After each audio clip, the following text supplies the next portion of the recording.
Clara Whitfield did not say goodbye when she left. She pressed her palm against her mother's burning forehead, felt the fever raging underneath her skin, and made a decision nobody expected from a woman like her. She saddled the oldest horse they owned, stuffed a worn recipe book into her saddlebag, and rode 12 miles into the scorching Montana summer without looking back once. She was not brave. She was terrified. But her mother's job was the only thing standing between their family and ruin. So she rode. If this story moves you, please subscribe to our channel and follow along until the very end. And drop a comment telling us what city you're watching from. I want to see just how far this story has traveled. The morning her mother stopped being able to stand up straight, Clara Whitfield was already in the kitchen. She had been awake since before the sun came over the ridge, the way she always was, moving quietly through the small farmhouse, the way a woman learns to move when she has spent years trying not to take up too much space. She had stoked the fire, checked the water pail, and was measuring out oats when she heard the sound. A low, helpless groan from behind the bedroom door that made the hairs on the back of her neck stand straight up. "Mama?" She pushed the door open. Evelyn Whitfield was lying on her side in the narrow bed, her face the color of old ash, her breathing shallow and uneven. The quilt she always kept pulled tight to her chin had fallen to the floor. She was shivering, even though the room was already warm. Clara crossed the room in 3 steps and pressed the back of her hand against her mother's forehead. The heat was frightening. "Lord," she whispered. Evelyn opened her eyes halfway. They were glassy and unfocused, the way eyes got when the body was fighting something harder than it could manage alone. She tried to speak, but what came out was barely a sound at all. "Don't," Clara said, and her voice was steadier than she felt. "Don't try to talk. Just lay still." She pulled the quilt back up from the floor and tucked it around her mother's shoulders, with hands that were not quite steady. Then she sat on the edge of the bed and let herself think for exactly 1 minute. She had learned a long time ago that panic was a luxury she could not afford, and that the best thing a woman in her position could do when something went wrong was think first, fall apart later, if there was time for falling apart at all. There was a letter on the small table beside the bed. Clara had seen it arrive 2 days ago, had watched her mother read it, and then fold it very carefully and set it down without saying a word. She picked it up now.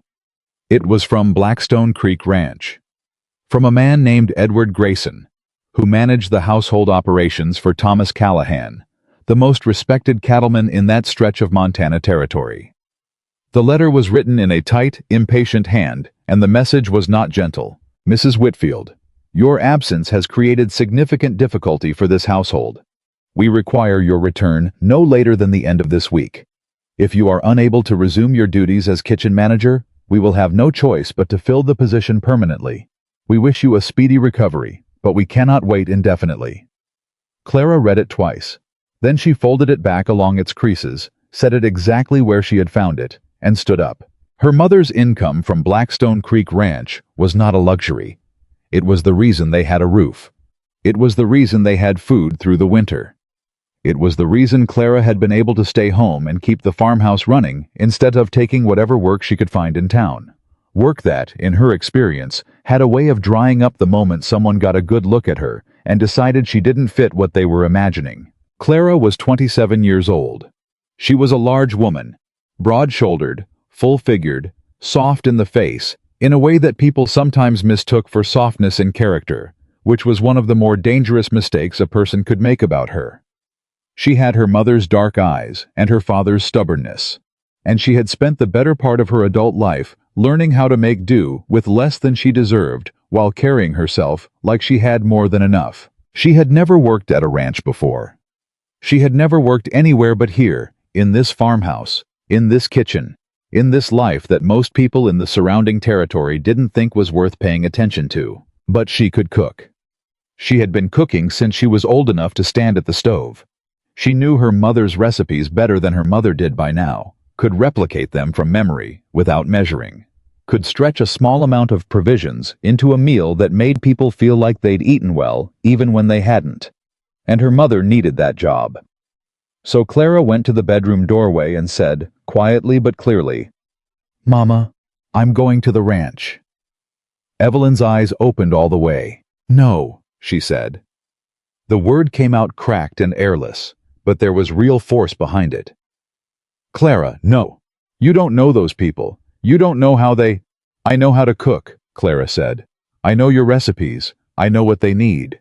She paused. "And I know what happens to us if you lose that position." Her mother closed her eyes. For a long moment, the only sound in the room was the unsteady rhythm of Evelyn's breathing. "They won't be kind to you," Evelyn finally said. Her voice was barely above a whisper. "People out there, they look at a woman like you and they decide things before you've said a word. Thomas Callahan is a fair man, but the others—" "I'm not going out there to make friends," Clara said. "I'm going to keep your job until you're well enough to take it back." Another silence. "You're as stubborn as your father," Evelyn murmured. And there was something in her voice, not quite surrender, but the particular exhaustion of a woman who recognized that the argument was already over. "I'll take that as a yes," Clara said. She kissed her mother's forehead, carefully, the way you touch something that's hurting, and went to pack her bag. She did not pack much. There wasn't much to pack. She took the recipe book, the old one, its cover held together with a length of kitchen twine, its pages stained with years of use, and a small bundle of her best dried herbs, and a change of clothes, and the tin of salve her mother kept for burns. She braided her hair back tight and put on her most presentable dress, which was brown and slightly too warm for the season, but was at least clean and unworn at the elbows. She went to the small barn behind the house and saddled Charlie. Charlie was old.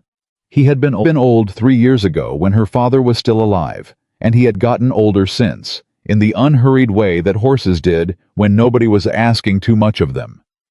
He turned his head and looked at her with one liquid brown eye when she tightened the cinch, as if he were considering the matter. "I know," Clara told him. "I know it's hot. I know it's far. I'm sorry." Charlie exhaled through his nose in a long, resigned breath. "Me too," Clara said, and led him out into the morning. The road to Blackstone Creek Ranch was 12 miles of hard-packed dirt through open grassland that offered no shade and no mercy from the summer sun. By the time Clara had ridden 2 miles, her dress was damp at the back and the heat was pressing down on her shoulders like something physical. By the time she had ridden 5, she could feel the burn on the back of her neck and was rationing the water in the canteen she'd brought. She had never ridden 12 miles alone before. She rode it now. She kept her eyes on the road and her hands steady on the reins, and she thought about her mother's fever, and she thought about the letter, and she did not let herself think about whether this was a terrible idea, because thinking about whether something was a terrible idea was only useful before you started, and she had already started. Charlie plodded steadily under her, and she was grateful for him in a way that surprised her with its intensity. He wasn't fast, he wasn't impressive, but he was carrying her forward, and sometimes that was all you needed. The gates of Blackstone Creek Ranch came into view in the late morning, when the sun was at its most unforgiving. The gate itself was simple, 2 tall posts, a crossbeam with the ranch name burned into the wood. But beyond it, the property opened up into something that made Clara's breath catch in spite of herself. The land was vast and well kept. The main house sat back from the road, substantial and solid, with a covered porch that ran the full length of the front. Behind it, she could see barns, outbuildings, corrals, everything a working cattle ranch needed, and everything built with the particular care of a man who took his work seriously. Cowboys moved everywhere, purposeful and unhurried in the way experienced men were. A few of them stopped what they were doing when she rode through the gate. She felt their eyes on her before she saw their faces. She kept her chin level. One of the hands nearest the gate said something in a low voice to the man beside him. Clara couldn't hear the words, but she recognized the particular quality of that kind of laughter, the quiet, dismissive kind that men used when they thought they were being subtle about it. She had heard that laugh before. She had heard it in town, at the general store, at the church socials her mother used to drag her to when she was younger.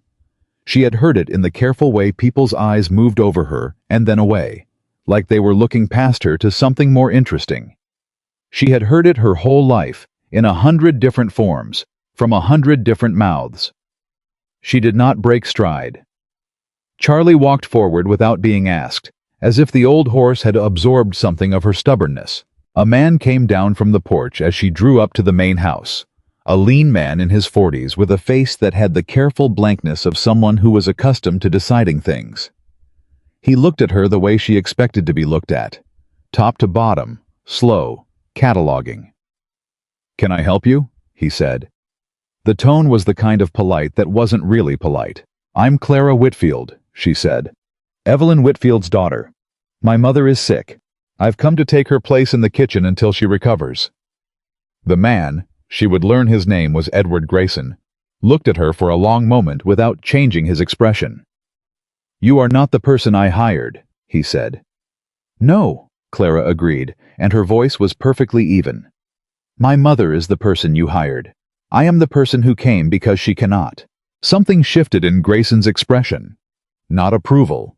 Nothing so generous as that.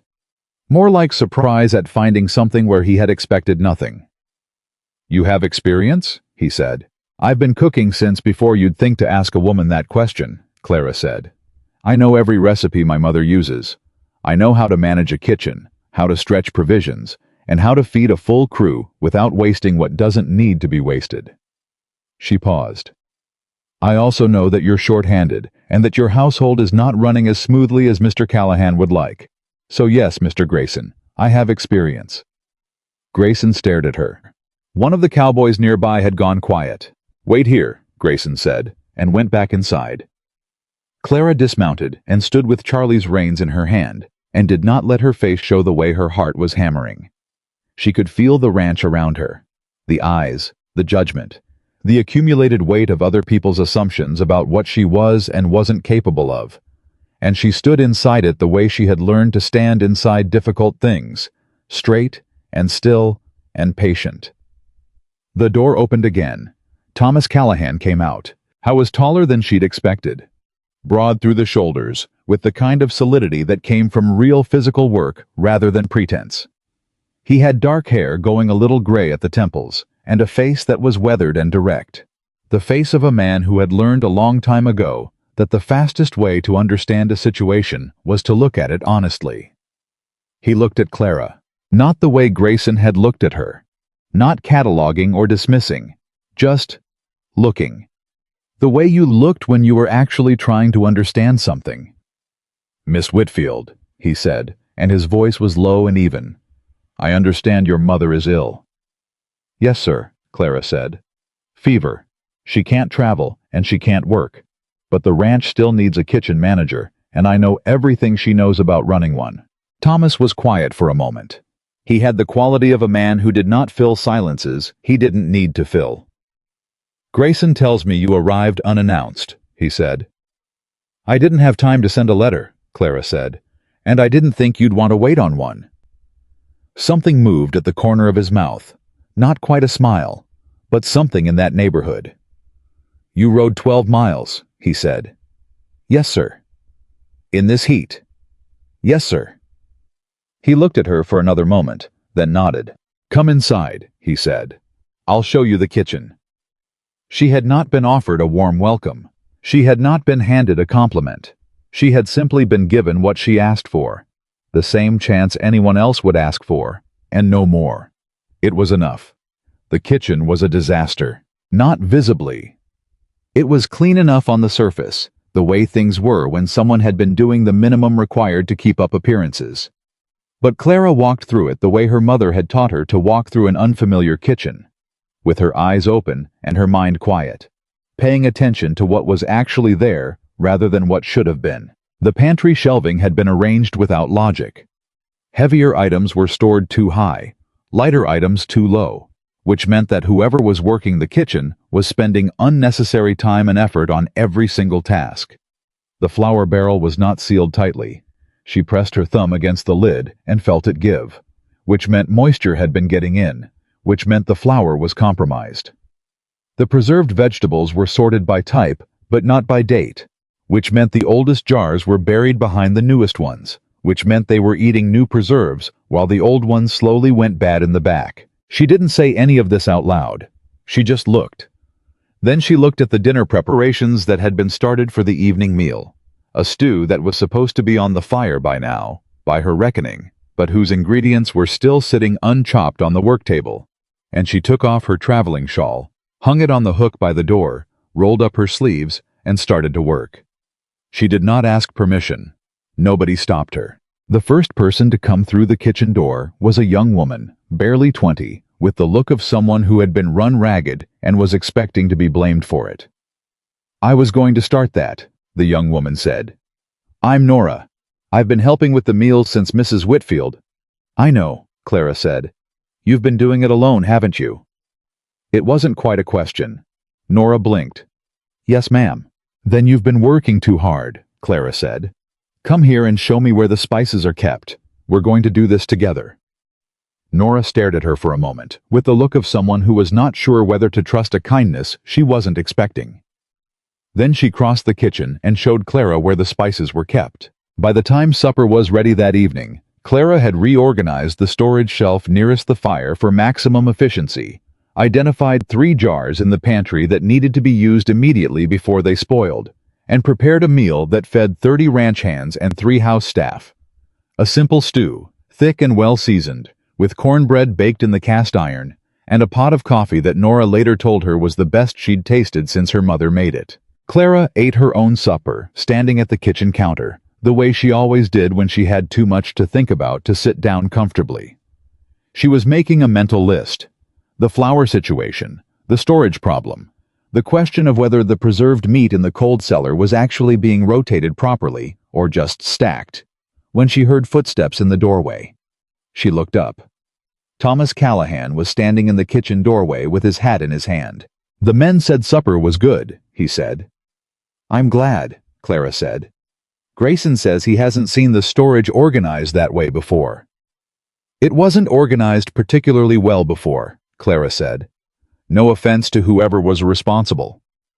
Thomas looked at the pantry, then back at her. "You noticed that in one afternoon." "I noticed it in about 20 minutes, Clara said. "The rest of the afternoon I spent fixing it." How was quiet again. That quality of stillness he had. The kind that didn't feel like he was waiting to talk, but like he was actually thinking. "You can stay," he said finally. "Temporary, until your mother is well. But I want it clear. You'll be treated fairly, and I expect the same standard of work from you as I'd expect from anyone else. No more, no less." "That's all I'm asking for," Clara said. Thomas nodded once and turned to go. "Mr. Callahan," Clara said. He stopped. "The flour in the main barrel has been letting moisture in for weeks, maybe longer. It needs to be replaced before it makes someone sick. And the preserved vegetables in the pantry, the oldest jars are buried behind the newest ones. Someone's been eating fresh preserves while the old ones sit. The old ones need to be used first, or you'll lose them." Thomas turned back and looked at her for a long moment. "I'll have Grayson." "Grayson doesn't know about it yet," Clara said. "I'm telling you." Another silence. "Noted," he said. "Thank you, Miss Whitfield." He left. Clara stood in the quiet kitchen for a moment, listening to the sounds of the ranch settling into evening, the distant lowing of cattle, the low voices of the hands, the creak of the big barn door. Then she rolled her sleeves back down, took her shawl from the hook, and went to find where Nora slept so she could ask where there was room for one more. She had not been welcomed. She had not been celebrated. She had come through the door on her own terms and proven, in one afternoon and one supper, that she belonged in this kitchen. Tomorrow, she would find out what else needed fixing. She already had a list, and she had not even started on the accounts. The morning after her first supper at Blackstone Creek Ranch, Clara was up before anyone else, not because she was trying to prove something, not because she wanted to be seen working before dawn. She was up because her mind had not stopped running since she closed her eyes, and when her mind ran like that, the only thing that helped was putting her hands to work. She had slept in the small room off the back of the kitchen. Nora had shown her to it the night before, apologizing for the narrowness of the cot, the single thin blanket, the way the window didn't quite close all the way. Clara had told her it was fine, and she had meant it. She had slept in worse. She had slept in a house where the wind came through the walls in January, and her father's coat was the only thing standing between her and frostbite. A narrow cot with a thin blanket in a room off a working kitchen was practically luxury. She lay in the dark for exactly as long as it took her to organize what she needed to do, and then she got up. The kitchen was cold and still, and exactly as she had left it the night before, which told her that nobody else had been in it since supper. She built the fire back up, filled the large pot with water for coffee, and stood at the work table in the half-dark with the recipe book open in front of her, her mother's book, stained and soft with use, and let herself feel for just a moment the particular ache of missing someone who was not dead, but was not here either. Her mother's handwriting was all over those pages. Not just the recipes themselves, but the notes in the margins. Add more salt than you think. Thomas prefers less pepper. Don't let the cornbread sit. Serve it hot or don't serve it. All practical notations that meant her mother had paid attention, had cared, had considered the people she was feeding. That was the kind of woman Evelyn Whitfield was. She did not announce her care. She built it into everything she touched. Clara pressed her palm flat against the open page for a moment, feeling the texture of the paper under her hand. Then she closed the book and got to work. She had eggs from the hen house. She'd confirmed their location the previous night, and a side of cured bacon, and enough flour left in the secondary barrel, the one she'd found properly sealed on the bottom shelf, to make biscuits if she was careful about how much she used. She set the bacon over the fire first, because it took the longest, and while it began to fill the kitchen with its smell, she worked the biscuit dough by hand, folding and pressing with the methodical rhythm of a woman who had made biscuits so many times, the motion lived in her muscles rather than her memory. Nora came through the kitchen door just as the bacon was ready to turn. She stopped in the doorway and stared.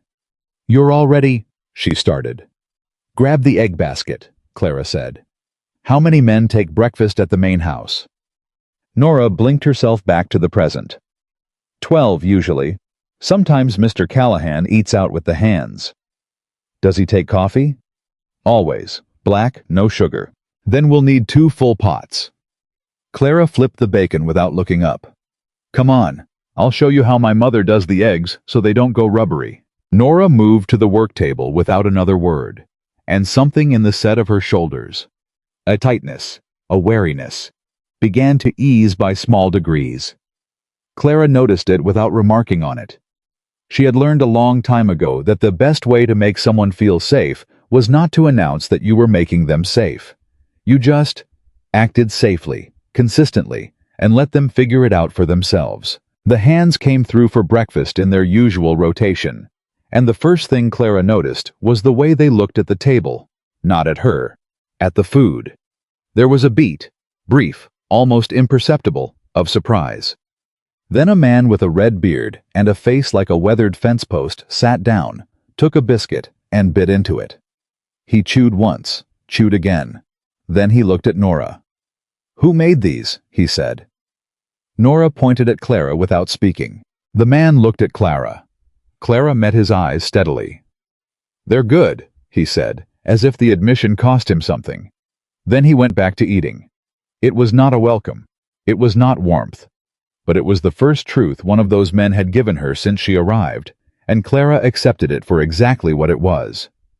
She was drying her hands on the kitchen cloth when she heard the voices from the hallway. Not loud, not angry, but deliberate. The kind of low, carefully measured conversation that men had when they didn't want to be overheard, but also wanted to make sure they were. "Doesn't belong here, I'm telling you. Woman shows up unannounced, acts like she runs the place. Grayson, she fed 30 men and nobody complained." "That's not the point, Jensen. The point is Callahan didn't hire her. She's not on any roster. She's not been vetted. She's Evelyn's daughter. She's a woman with no references riding in on a broken-down horse like she's doing us a favor." Clara stood very still in the kitchen and listened. She had not meant to hear it, but she had heard it. And the thing she felt was not hurt, exactly. She had spent too many years being the woman in the doorway, while that kind of conversation happened just out of her earshot for it to still slice the way it once had. What she felt was more like the cold settling of confirmation. She had known from the moment she rode through those gates that she was going to have to earn every single inch of ground she stood on. This was simply the first reminder. She dried her hands, squared her shoulders, and walked out to start on the midday meal. She was 3 days into her time at Blackstone Creek Ranch when she found the first real problem. It wasn't dramatic. It wasn't the kind of thing that announced itself. She found it the way she found most things, by paying attention when other people weren't. She had been working through the pantry inventory, writing down what was there and in what condition, because her mother's notation in the recipe book said, "Always know your stores before you plan your meals." And Clara had taken that seriously every day of her adult life. She had gotten to the back of the deep shelf, the part that required her to reach all the way to the wall, and her fingers found a stack of ledger pages that had no business being behind a shelf of preserved tomatoes. She drew them out carefully. They were ranch supply records, purchasing records, specifically, rows of figures representing money spent on food supplies, dry goods, hardware, feed, dates going back 14 months. And even to Clara's eye, which was trained in household economics rather than ranch accounting, something was wrong with the numbers. Not obviously wrong. Not the kind of wrong that announced itself. The kind of wrong that lived in the space between what was purchased and what was received. A small discrepancy here. A slightly inflated price there. A pattern of invoices that didn't quite match the stores she was actually finding in the pantry. A sack of flour paid for twice. A barrel of salt pork invoiced at a price that was a third higher than what the general merchant in town charged.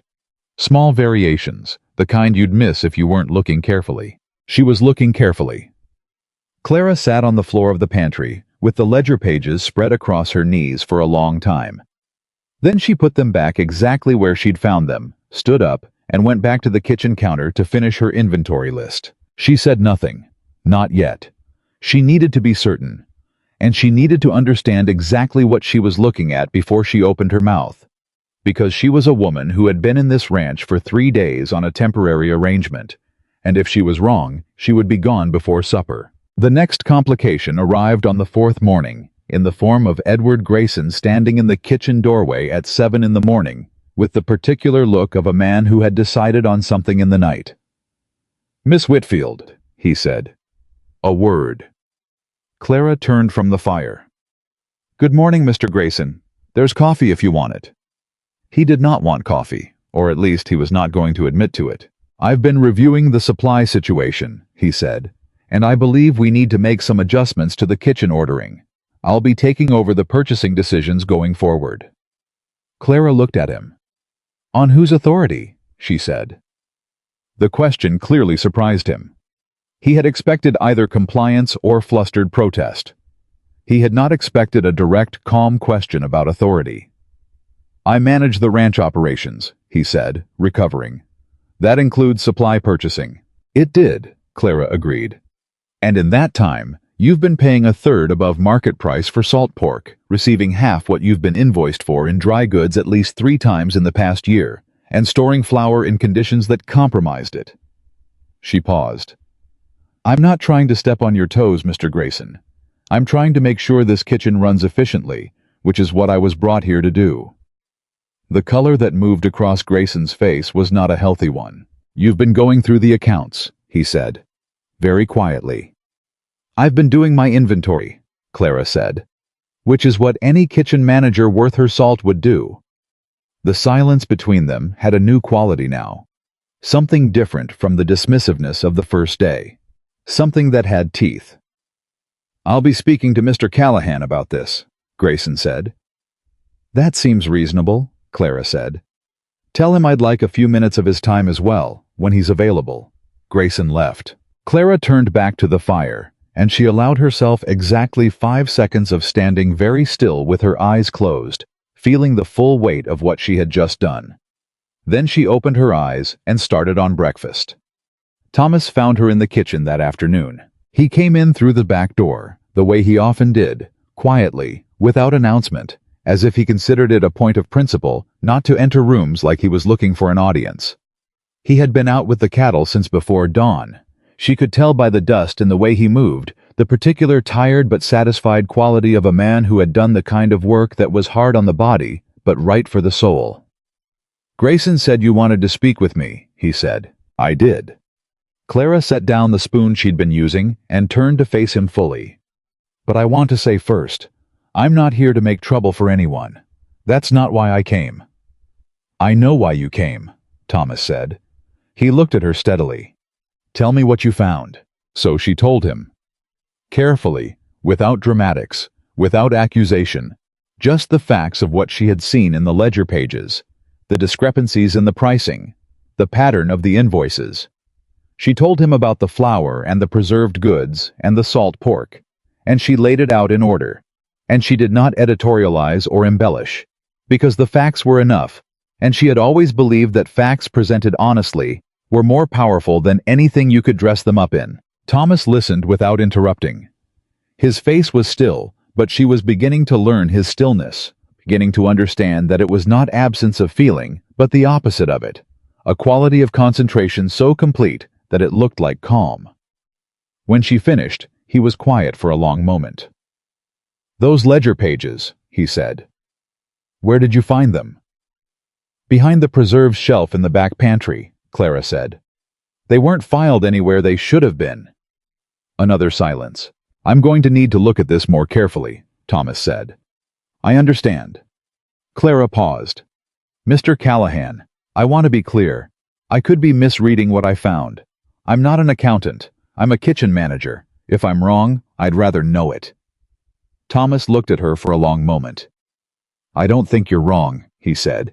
And then more quietly, thank you for telling me.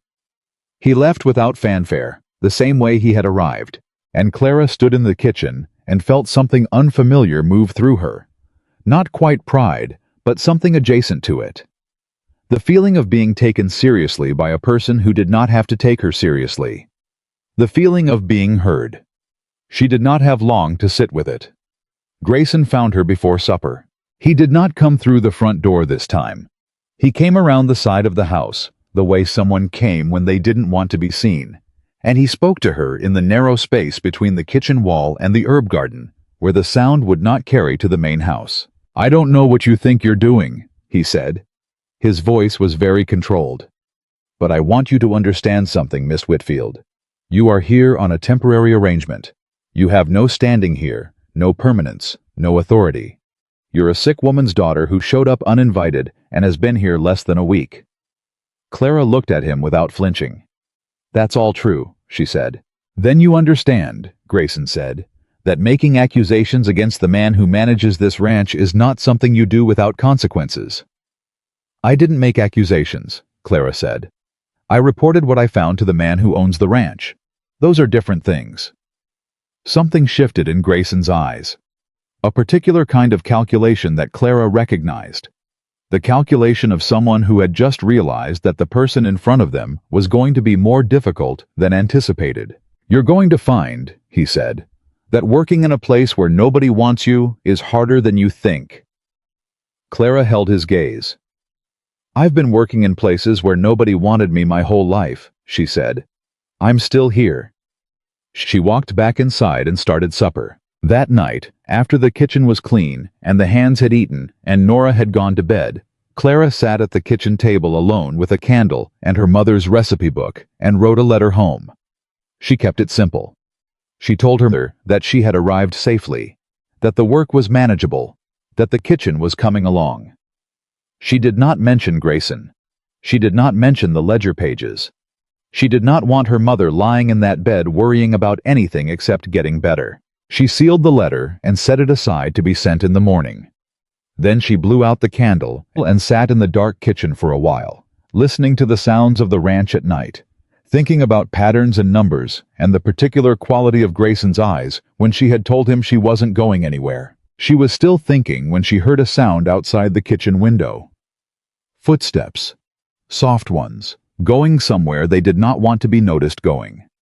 She waited. They passed and faded. She got up and went to the window and looked out at the dark yard. Nothing moved. But her mind filed the sound away anyway.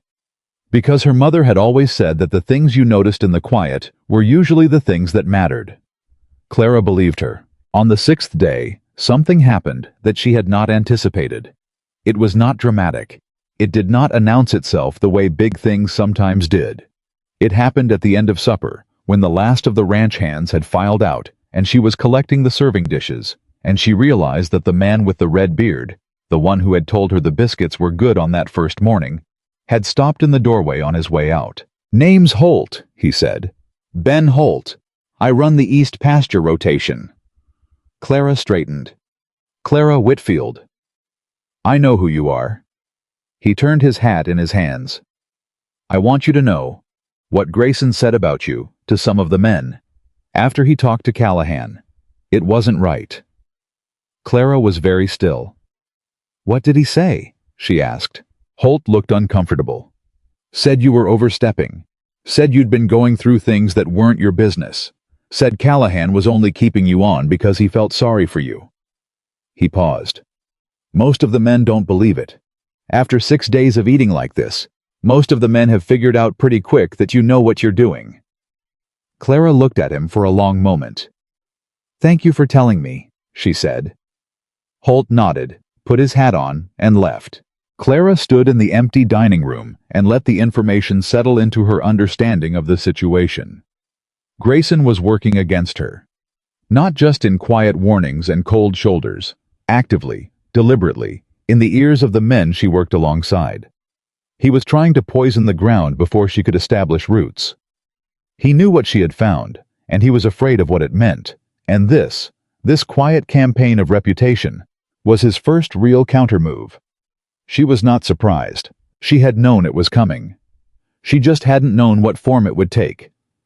She went back to the kitchen and washed the last of the dishes and thought about the next step very carefully. Because Clara Whitfield had not ridden 12 miles through the Montana summer heat, had not faced down a dismissive manager and his quiet laughter, had not reorganized a failing kitchen and cooked 30 men a supper they'd actually remember.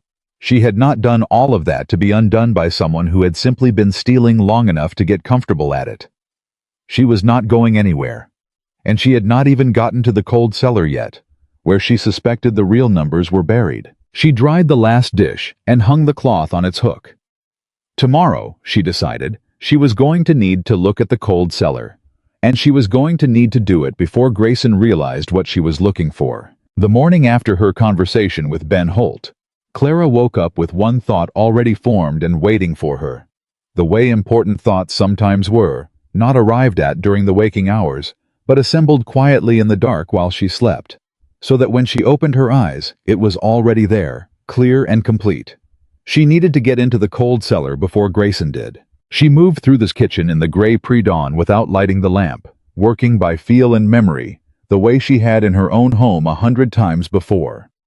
She had the fire going and the coffee on before she allowed herself to think about the logistics. The cold cellar was accessed through a door on the north side of the main barn. She had seen it on her second day, had filed its location away without making a show of noticing. Grayson kept the key on a ring on his belt, but she had also noticed, on the evening of her fourth day, that there was a second key hanging on a nail just inside the barn's tack room door, half hidden behind a coil of rope. The kind of spare key that existed in every working operation and that most people forgot about until they needed it. She had not forgotten about it. She waited until the hands had come through for breakfast and gone back out to the morning's work. She waited until Grayson's horse left the yard. She heard the hooves on the hard ground and counted to 60 afterward, just to be certain. Then she told Nora she was going to check on a supply matter and walked across the yard to the barn with the steady, unhurried movement of a woman who belonged exactly where she was going. The spare key was still on its nail. The cold cellar was dug into the earth beneath the barn's north corner, and it was larger than she'd expected. A proper working cellar, the kind that a ranch this size needed, with shelves along 3 walls and a center aisle wide enough to move through with both arms carrying. It smelled of earth and cold, and the particular sharpness of cured meat. Clara stood in the doorway for a moment and let her eyes adjust. Then she started checking. She was methodical. She worked from left to right, top shelf to bottom, the way her mother had taught her. Never skip around. Never let your urgency make you sloppy, because sloppy is how you miss the thing you came to find.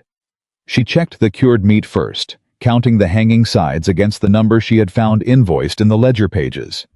She checked the salt barrels. She checked the crates of canned goods stacked along the far wall. And then she found it. It was not hidden, exactly. It was simply not where it should have been. 3 full crates of canned goods. Preserves, she saw when she lifted the first lid. Good quality jarred preserves of the kind that would have cost real money were pushed back beneath the bottom shelf, behind a row of empty barrels, in the spot that was hardest to see from the doorway and hardest to reach from the aisle. Not buried, not concealed with any sophistication. Just moved. Moved to a place where a casual inspection would never find them, but where someone who knew they were there could retrieve them easily enough. She checked the invoicing dates she had memorized from the ledger pages. These crates matched a shipment paid for 6 weeks ago. A shipment that, according to the ranch records, had been received and distributed. They had been received all right, they had not been distributed.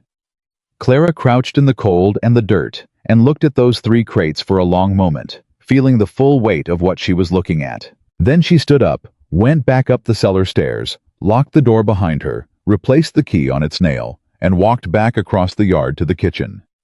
She did not run. She did not let her face show anything. But her mind was already 3 moves ahead. She was back at the work table with her hands in bread dough when Nora came through the door with the look of someone carrying news they weren't sure they should deliver. "Mr. Grayson's back," Nora said. "He's asking where you were."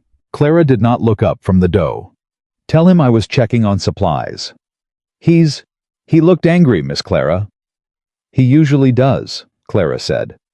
"Is there more water in the bucket, or do we need to fetch?" Nora blinked. There's enough." "Good.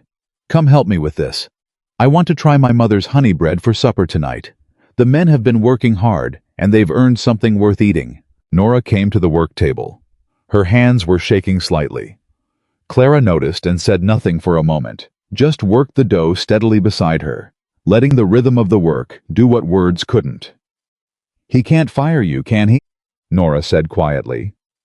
"Mr. Grayson, he can't just decide to send you away." "That's Mr. Callahan's decision," Clara said, "not his."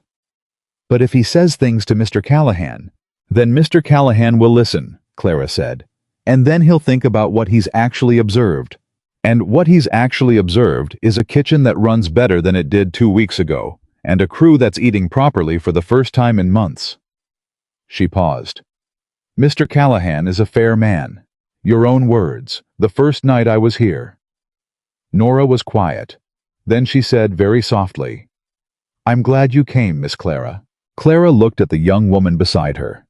The tiredness around her eyes, the wariness that had only partially eased since that first morning, and felt something fierce and protective move through her. "So am I," she said. The knock on the kitchen doorframe was sharp. 3 raps, the kind a man made when he wanted to be heard. "Grayson, Miss Whitfield." He was using his management voice, measured, authoritative, the voice of a man reminding a room of its hierarchy. "I'd like to know what business you had in the north barn this morning." Clara straightened and turned to face him. She did not wipe her hands on the cloth first, did not give herself time to compose an expression. She simply turned and looked at him with the same open, steady regard she had given him since the first day. "Supply inventory," she said. "The cold cellar is not part of the kitchen inventory." "It is when what's stored there is supposed to be in the kitchen," Clara said. "We've been running short on preserved goods for the past week. I went to check what was actually down there." Grayson's eyes moved over her face the way a man's eyes moved when he was trying to determine how much someone knew. "And?" he said. "And I have a clearer picture of the situation now," Clara said. "Thank you for asking." The silence between them was the kind that had weight. "Stay out of the cold cellar," Grayson said finally. "It's not your concern." "I'll mention that to Mr. Callahan," Clara said, "when I speak with him this afternoon." Grayson left. Nora let out a breath that she seemed to have been holding for the entire conversation. "Miss Clara," she whispered, "you are the bravest woman I have ever met." Clara went back to the bread dough. "I'm not brave," she said. "I'm just not willing to be afraid of a man who's afraid of me." She found Thomas that afternoon in the space between the main barn and the tool shed, going over something with Ben Holt and 2 other hands. She waited until Holt caught her eye and said something quietly to Thomas, and Thomas excused himself and came toward her. She did not make him come all the way to the kitchen. She met him halfway, in the open yard, where the conversation would be visible to anyone who cared to look, but not audible to anyone not standing close. "You found something else," Thomas said. It wasn't a question. "Yes." Clara told him about the crates. Clear, precise, no dramatics. Just the facts and the numbers and what she had found behind the empty barrels. She watched Thomas's face as she spoke, and saw, for the first time since she had arrived at this ranch, something crack in that careful, controlled surface. Not much. Just a shift in his jaw, a tightening around his eyes. The particular expression of a man absorbing a betrayal from someone he had trusted. When she finished, Thomas was quiet for a long moment. 14 months, he said, almost to himself. At minimum, Clara said. Those are the records I found. There may be more. He's been with this ranch 8 years, Thomas said. Clara did not say anything to that. There was nothing useful to say. I need to look at the full accounts, Thomas said. The actual ledgers, not just the copies he leaves where they can be found. Your main accounts are kept in the office, Clara said. Does Grayson have access to that room? Thomas looked at her. He has a key. Then I'd suggest you look at those books before he has an opportunity to make any adjustments. Thomas held her gaze for a moment longer than was strictly necessary. Something moved in his expression. Not quite gratitude, not quite admiration, but something that had elements of both. And something else too. Something more careful and more complicated that Clara did not let herself examine too closely. Thank you, Miss Whitfield, he said. Clara, she said. Please. Miss Whitfield is my mother. The corner of his mouth moved. Clara, he said, and turned back toward the house. The crisis arrived 3 days later, without warning, the way crises at working ranches always did. Clara heard it first as noise. A different quality of noise from the usual sounds of the yard. Too many voices moving too fast. The particular urgency of men reacting to something that had gone wrong. She was at the kitchen fire when Holt came through the door at nearly a run, his hat in his hand and his face tight. Miss Clara, we've got a problem. She turned from the fire. Tell me, supply wagon's not coming. Holt was breathing hard. Ryder just came in from town. The whole shipment's been held. Something about a payment dispute with the merchant. Grayson was supposed to handle the accounts last week, and it didn't get done. We've got the Hendersons and the Pattersons arriving day after tomorrow for the summer cattle meeting. 20 extra people, 2 days, and we're sitting here with half a pantry. Clara was already moving to the pantry door before he finished the sentence. She stood in the pantry and looked at what she had. She did not panic. Panic was noise, and she needed quiet right now. The kind of internal quiet that let you see clearly. She had the preserved goods she'd been carefully managing. She had the cold cellar, which she now knew contained 3 full crates of jarred preserves that Grayson had apparently been planning to move elsewhere, and which she had no compunction whatsoever about putting to use. She had the ranch's root vegetables, and the dried beans, and the cornmeal, and enough cured bacon to make do if she planned carefully. She had the eggs from the henhouse, which were steady if she didn't waste them. And she had her mother's recipe book, which contained, in its stained and battered pages, 20 years of her mother's knowledge about how to feed a crowd with less than they thought they needed. She came back out to where Holt was waiting. How many hands does the ranch have right now? She said. 32. And 20 guests over 2 days. Yes, ma'am. Clara did a rapid calculation in her head, the kind of arithmetic she had been doing her whole life, the arithmetic of scarcity and sufficiency. Can you get me 4 of the hands for 2 hours this afternoon? I need help moving some stores from the cold cellar.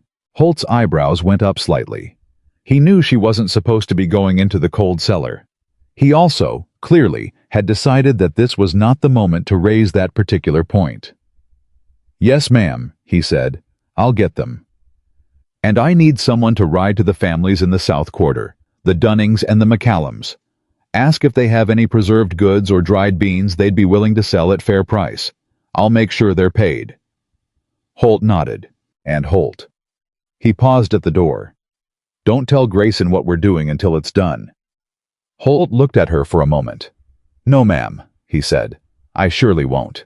Thomas found out what she was doing when he came back from the East Fields at midday and found his yard in coordinated motion. Hands carrying crates from the cold cellar under Clara's direction. Nora working beside two of the younger ranch wives who had come over from the South Quarter with their own stores. A fire going in the outdoor cook pit that hadn't been used since the previous summer.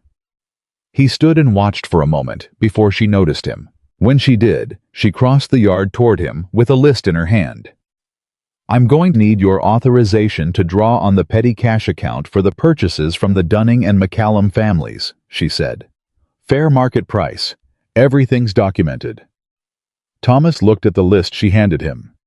"You organized all of this," he said, "in 3 hours." 2.5, Clara said. "Is there a problem with the expenses?" "No," Thomas said. He was looking at her the way he sometimes did, with that quality of full attention that she still wasn't entirely sure how to receive. "No problem." "Good." She took the list back. "Because I also need to tell you that the 3 crates in the cold cellar, the ones that were hidden behind the barrels, I've used them for this meal. You can factor that into whatever accounting you're doing with Grayson's records." Thomas's jaw tightened almost imperceptibly. "Noted. And you should know," Clara said, "that Grayson came to the kitchen this morning and asked me what I'd found down there. He knows I went back in." Thomas said nothing for a moment. "Be careful," he said quietly. "I am being careful," Clara said. "I'm also being useful. Those aren't mutually exclusive." She paused. "Mr. Callahan, has he tried to access the office ledgers?" Something moved in Thomas's expression. "He found the door locked yesterday morning. I'd already removed the books." Clara exhaled a breath she hadn't quite known she was holding. "Good," she said. The Henderson and Patterson families arrived the following afternoon. They arrived in the way wealthy ranching families arrived, with wagons and outriders and the expectation of a hospitality that matched their sense of their own importance. Clara heard the wagon wheels before she saw the dust, and she was already at the outdoor fire with Nora on one side and 2 of the ranch wives on the other, managing a meal that had been planned with the precision of a military campaign. What she served that evening was not what she would have served if the supply wagon had come through on time. It was not the meal that had been originally planned. It was something she had built from what was available, from intelligence and knowledge, and 15 years of learning how to make enough from not quite enough. A beef and bean stew, rich and deep-flavored, made with the preserved tomatoes from the hidden crates, and seasoned with the dried herbs she had brought from home in her own traveling bag. Fresh cornbread, roasted root vegetables, a pot of apple preserves from the Dunning family, served with the cornbread like a dessert that had not been presented as an afterthought. It was, by any honest accounting, remarkable. George Henderson was the first to say so. He was a large, self-important man who had made his money in cattle and had not had to apologize for his opinions in 20 years, which meant his opinions came out of his mouth with the full weight of a man unaccustomed to filtering them. He pushed back from the table after his second bowl of stew, looked down the length of the dining room at the men eating and talking around him, and said, loudly enough to carry over the room noise, "Callahan, I need to know who cooked this meal." Thomas, seated at the head of the table, looked at him. "My kitchen manager," he said. "Well, I'd like to meet her," Henderson said, "because I've eaten at the governor's table, and I've eaten at 3 of the finest establishments in Denver, and whatever's in this stew has the best flavor I've encountered in 2 years of travel." There was a ripple through the room. A few of the ranch hands who knew Clara exchanged looks. Thomas sent Nora to fetch her. Clara came through the dining room door with her apron on and her hair in its practical braid, and she stood in the entrance to a room full of important men and looked at them with the same steady regard she had given every room and every man since the moment she rode through the ranch gates. Henderson looked at her. His expression went through a rapid series of adjustments: surprise, reassessment, the slight awkwardness of a man confronting the gap between his expectations and reality. Then he recovered, because men like Henderson were practiced at recovering, and he said, with genuine courtesy that she had not expected from him, "Ma'am, that was an extraordinary meal." "Thank you," Clara said. The beef was well cured, and the preserved tomatoes made the difference. Your families eat well tonight because about a dozen people pulled together on short notice to make it happen. Henderson nodded slowly. He was looking at her with the particular attention of a man recalibrating. "You run this kitchen?" he said. "For the moment," Clara said. "Callahan," Henderson said, without looking away from Clara. "If your entire operation runs the way this kitchen runs, I'd trust you with a significant expansion of our contract." And there it was, the moment Clara had not planned for and could not have manufactured. The moment when the work spoke so loudly that even the room had to go quiet and listen. She did not look at Thomas, but she heard the quality of his silence, and she understood it. She excused herself back to the kitchen, and she let the door close behind her, and she stood in the warm, working quiet of the space that had been a disaster 2 weeks ago and was now hers in every way that mattered. She had not planned for Henderson's approval. She had not cooked that meal to impress anyone important. She had cooked it because 32 ranch hands and 20 guests needed to eat, because her mother had taught her that feeding people was one of the most fundamental acts of care a person could offer, and because the alternative, letting the evening fall apart, letting Grayson's neglect win by default, was simply not something she was willing to accept. But the consequences of that meal were going to ripple outward in ways she was only beginning to understand. She was filling the wash basin when Nora slipped into the kitchen with wide eyes and a voice barely above a whisper. "Miss Clara," she said. "Mr. Grayson. He came in from outside while you were in the dining room. I saw him come out of the hallway near the office." Clara went very still. "Was the office door open or closed?" she said. "Closed," Nora said. "But he had something in his hand when he came out. Papers, maybe. I couldn't see clearly." Clara set down the basin cloth. Thomas needed to know. Now, tonight, before Grayson had time to do anything with whatever he'd taken. She dried her hands and went to find Thomas Callahan, moving through the house with the quiet, purposeful urgency of a woman who understood that the next 10 minutes might determine everything. She found him in the hallway outside the dining room, speaking quietly with Henderson. She waited, and Thomas saw her waiting, and something in her expression must have told him what he needed to know, because he wrapped up the conversation in 30 seconds and came to her. "What is it?" he said quietly. "Your office," Clara said. "Grayson was near it tonight while you were in the dining room. Nora saw him in the hallway. He had papers." Thomas's expression went absolutely still. "Wait here," he said. He walked to the office and tried the door. It opened. He stood in the doorway for 3 long seconds. Then he came back to Clara, and his face had the particular quality of a man who had just had something confirmed that he had been hoping was wrong. "The secondary ledger," he said, very quietly. "It's gone." Clara looked at him. "Then we need to talk to Henderson tonight," she said, "before Grayson leaves this property." Thomas looked at her for a long moment. Then he said, "You're right," and turned back toward the dining room. And Clara Whitfield stood in the hallway of Blackstone Creek Ranch and understood that the thing she had ridden 12 miles through the Montana summer to prevent, the loss of her mother's livelihood, the collapse of a household that depended on honest management, had just transformed into something larger and more serious than she had ever anticipated. She straightened her back. She smoothed her apron, and she followed Thomas Callahan back into the room where the men who held the future of this ranch in their hands were still sitting at the table she had fed. Thomas walked back into that dining room like a man carrying something heavy that he refused to put down in front of company. Clara watched him cross the room and understood, from the particular set of his shoulders and the way his eyes moved to Henderson before he sat, that he was calculating. The same way she had been calculating since the moment Nora told her about the hallway. How much to say? To whom? In what order? The wrong move now could unravel everything, and both of them knew it. Henderson was still at the table, swirling the last of his coffee, talking in the easy manner of a man who had eaten well and felt the world was generally going his way. Patterson sat beside him, quieter, the kind of man who listened more than he spoke and remembered everything. Thomas sat down. Clara stood in the doorway, and Thomas glanced at her once, just once, and she understood that he was not going to ask her to leave. She was not sure if he had made that decision in the hallway or in the dining room, but it had been made, and she accepted it without moving. "Gentlemen," Thomas said. His voice was steady. Not forced steady.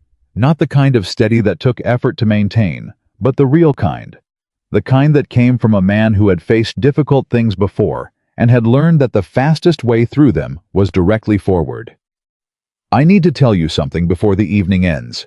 I'd rather you hear it from me tonight than hear a different version of it later." Henderson set his coffee cup down. "That sounds like the kind of thing a man says when he's found a problem," he said. "I have," Thomas said. "I've been working to confirm it for the past week. Tonight, the last piece confirmed itself." He paused. "My ranch manager has been falsifying the supply accounts, over 14 months, possibly longer. The discrepancy in the purchasing records runs to a significant amount.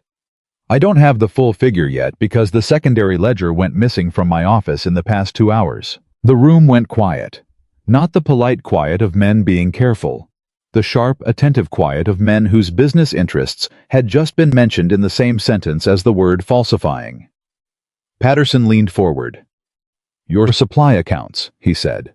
"That would include the shared purchasing arrangements from last spring." "It would," Thomas said. Henderson's face had gone through several changes while Thomas was speaking, and had settled on something that was not quite anger,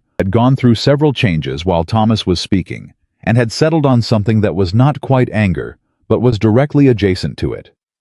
"Callahan," he said, "are you telling me that the contract we signed in April, the joint purchasing arrangement, may have been billed against falsified accounts?" "I'm telling you that I don't yet know the full scope," Thomas said. "And I won't tell you I know more than I do. What I know is that my ranch manager has been stealing from this operation, that he had access to records that touched multiple accounts, and that I intend to address it completely." "Where is Grayson now?" Patterson said. Thomas looked at Clara. "I was seen in the main house approximately 40 minutes ago," Clara said, from the doorway. Every head in the room turned toward her. She had spoken calmly, and she did not step back from the attention. "Near the office. The secondary ledger is missing from where Mr. Callahan had secured it. I don't know if Mr. Grayson is still on the property." Henderson looked at her for a moment. Then he looked at Thomas. "Is she the one who found this?" he said. "She is," Thomas said. Henderson was quiet for a moment. Then he said something that Clara had not expected from him. "Then she should be in this conversation," he said, and looked back at Clara.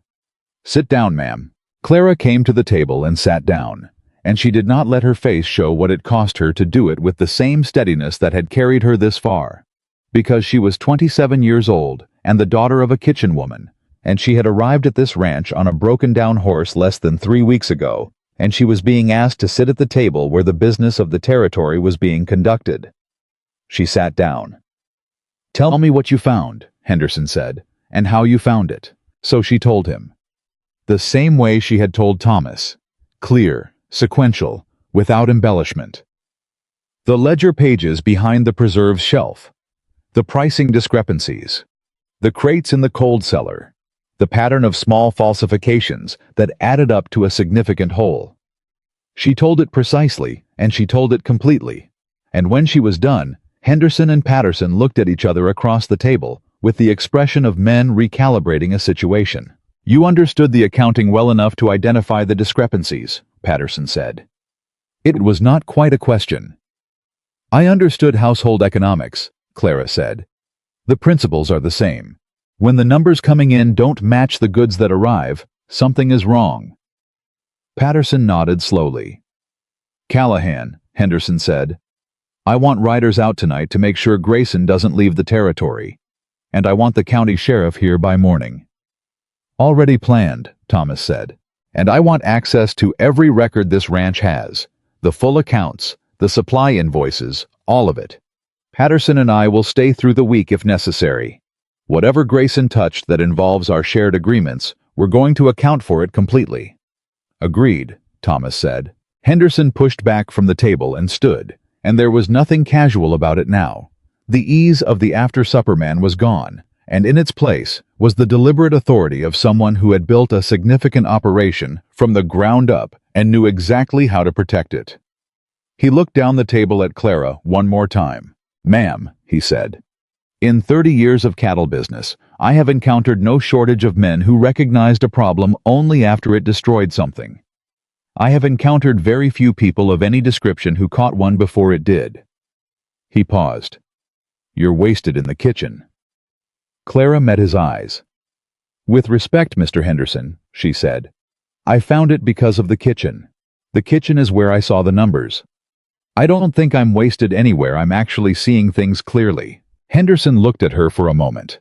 Then he laughed, a short, genuine sound, the kind that came out of surprise rather than social obligation.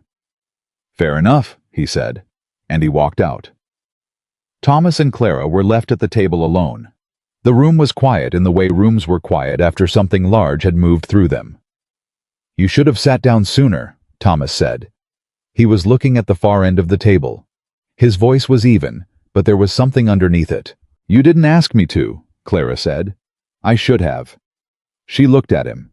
He turned his head and met her eyes, and the directness of it, the unguarded quality of his expression in a room that was now empty of anyone he needed to perform steadiness for, was the most honest she had seen him. "I owe you an apology," he said. Clara blinked. "For what?" "For not moving faster on what you told me. If I'd acted on the accounts the day after you first brought them to me, Grayson wouldn't have had a week to prepare. The secondary ledger would still be here." He paused. "I wanted to be certain before I moved against a man who'd worked for me for 8 years. That hesitation cost us." Clara considered this for a moment. "You were trying to be fair," she said. "I was trying to be fair to the wrong person." The words fell into the room and stayed there. Clara looked down at her hands on the table. Strong hands, work-worn, not the hands of a woman anyone would have placed at this table, and thought about what it meant to have a man of Thomas Callahan's standing sit across from her and tell her she had been right and he had been slow to trust it. "What happens now?" she said. "Tonight I send riders. Tomorrow, the sheriff." Thomas exhaled. "The accounts will take weeks to untangle. The full scope, I don't know yet. Could be worse than what you found. Probably is." "It probably is," Clara agreed. "The pattern I saw suggested he'd been doing this long enough to get practiced at it. People who get practiced at something usually go further than you find on the first look." Thomas looked at her steadily. "I'm going to need help with the accounts," he said. "Going through everything, cross-referencing the invoices with the actual stores, rebuilding the accurate picture. It's going to take someone with a precise eye and no conflict of interest." Clara held his gaze. "I came here to manage a kitchen," she said carefully. "I know what you came here for," Thomas said. "I'm asking if you're willing to do more than that." The question sat between them, and Clara understood that it was larger than its words. It was not just a question about accounting work.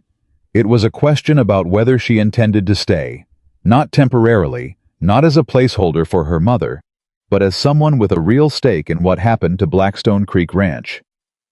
"My mother will be well enough to travel in another 2 or 3 weeks, Clara said. "She'll want her position back." "I know that too," Thomas said. "Your mother's position is here for as long as she wants it. I'm asking about your position, a separate one." Clara was quiet for a long moment. "Let me think about it," she said. Thomas nodded once, as if that was exactly the answer he had expected and had decided to respect. Grayson was found. Not that night.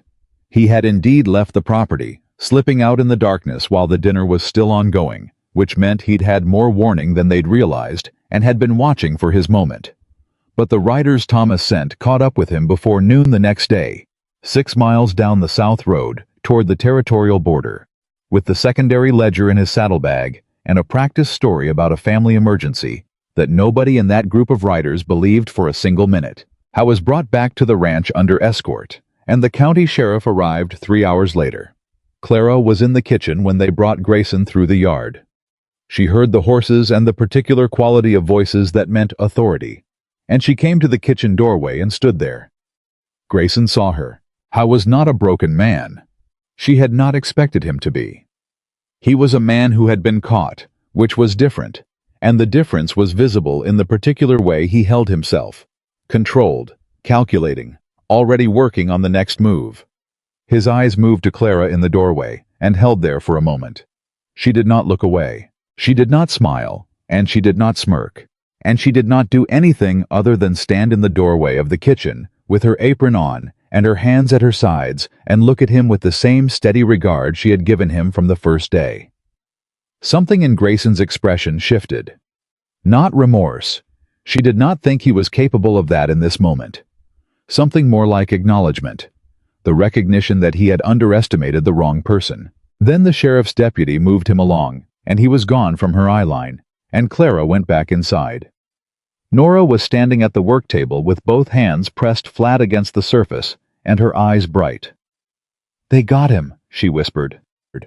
"They did," Clara said. "What's going to happen to him?" "That's for the sheriff and the court to determine," Clara said.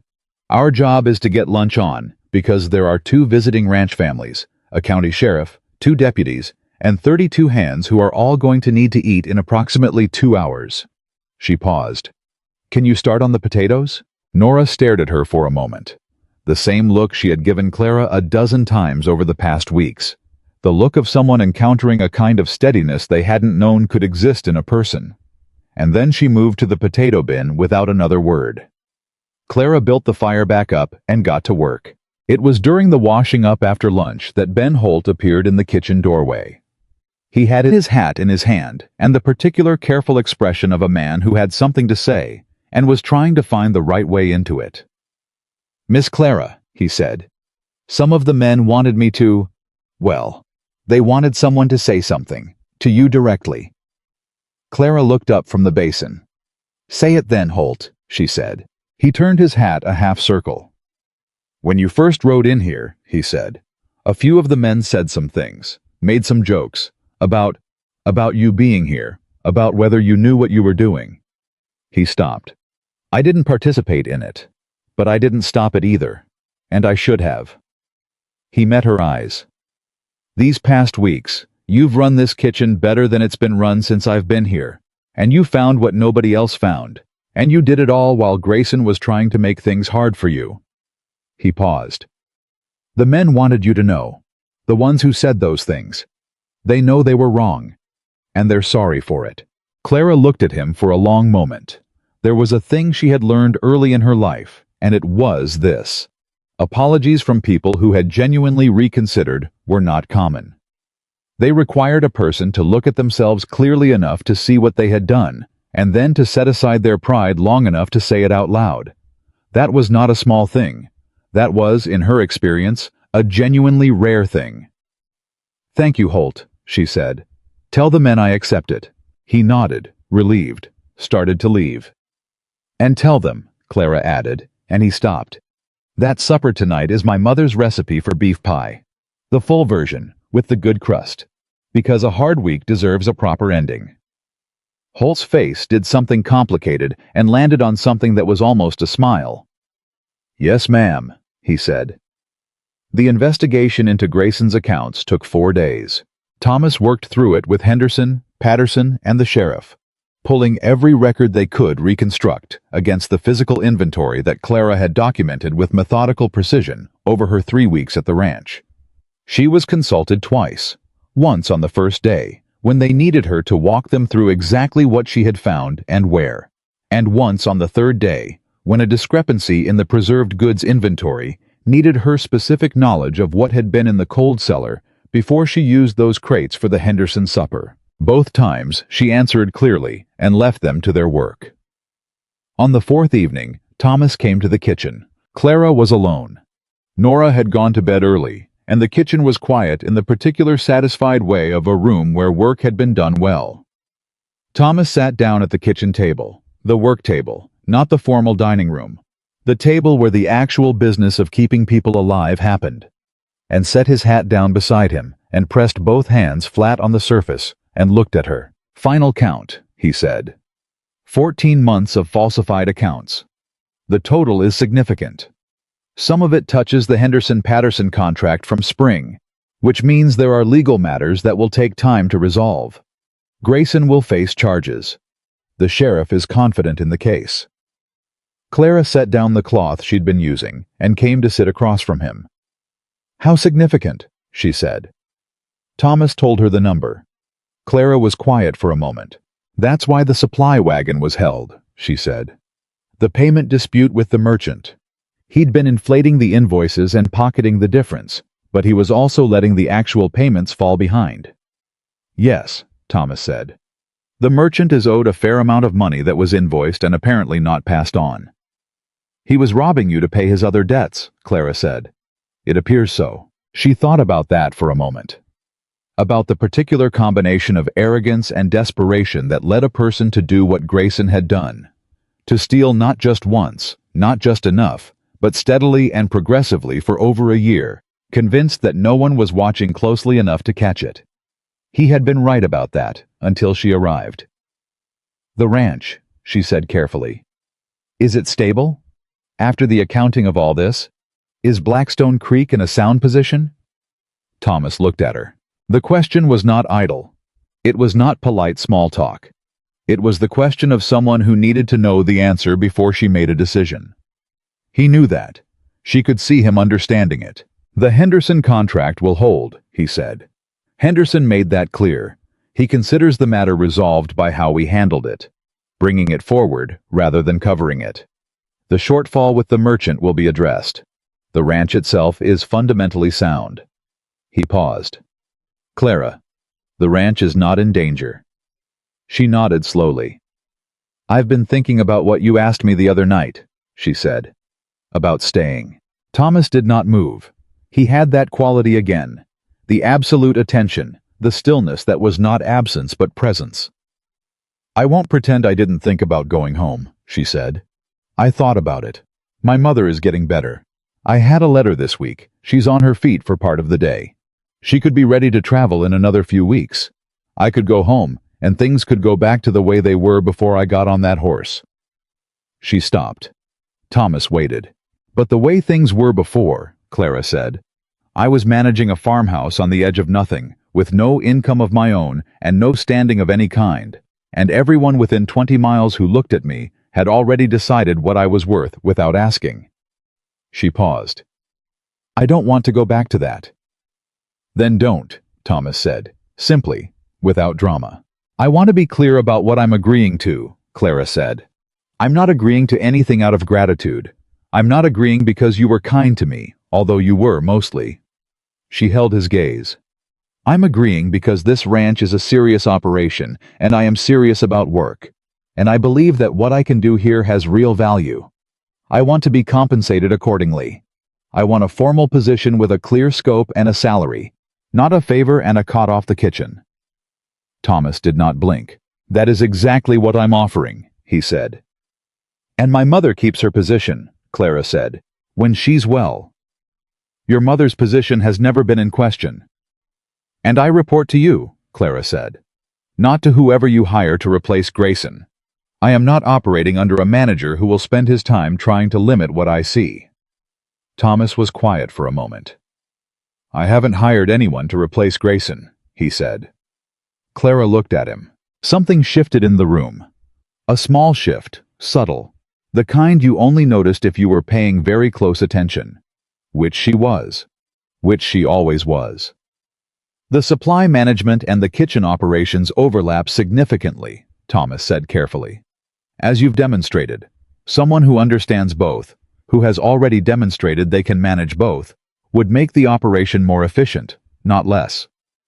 Clara held his gaze for a long moment. You're offering me Grayson's position, she said. I'm offering you a position that is better designed than Grayson's was, Thomas said. With a scope that makes sense, a salary that reflects it, and the authority to do the job without someone second-guessing every decision. The silence between them was not uncomfortable. It was the silence of two people who were both thinking clearly, and both knew the other one was. I'll need a week to think about it, Clara said. Take 2, Thomas said. She didn't need 2, she needed 4 days. On the 4th day, she went to find Thomas in the yard after supper, when the light was going long and gold the way it did in Montana evenings, and she told him she would take the position. Thomas held out his hand. Clara shook it. It was a handshake between two people who meant what they were agreeing to, and they both felt the weight of it.